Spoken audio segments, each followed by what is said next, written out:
Hey, what's up, Lightbolt Joe here. Today we're going to discuss the 2023 Hallmark original Christmas film, Christmas on Cherry Lane.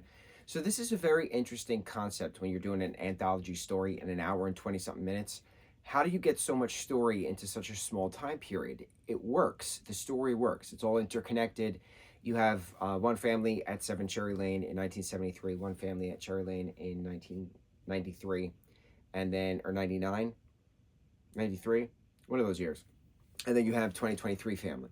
So it's very interesting how it's all connected, as in who knew whom when as a kid, and how did this person get involved with this house after this person moved out, things, right? It's very interesting how it's explained, and it's all three different cohesive stories for Christmas at the same house with different renovations and stuff.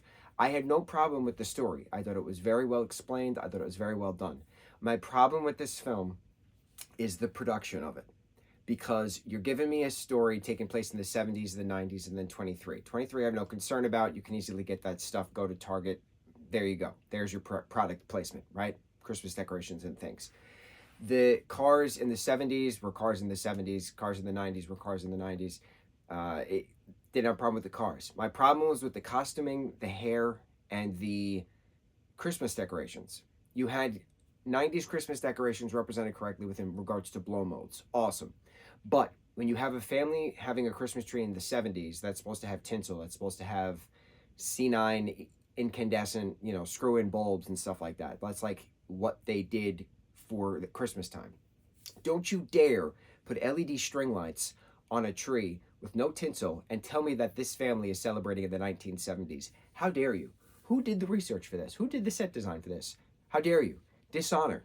The LED string lights were not a thing until way into the 2000s. I don't even think in the 90s they had it. No, in the 90s, I distinctly remember incandescent bulbs via string light, mini string light, or screw-in C9s. Like, you did not have LED string lights placed everywhere. I get it. It's energy saving. Wonderful. But if you're telling me that this takes place in the 70s, show me that this takes place in the 70s.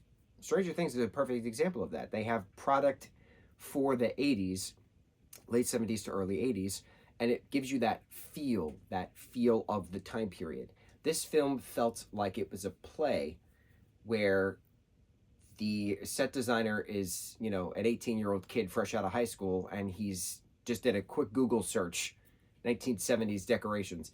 It's not giving that feel of this is the 70s, right?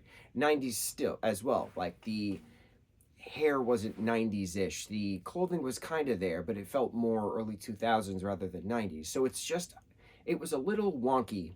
But when you pass that and just look at the story itself, three separate families at the same house at three different decades, it's a great story. It's just I have a problem with the production design. It did not feel authentic.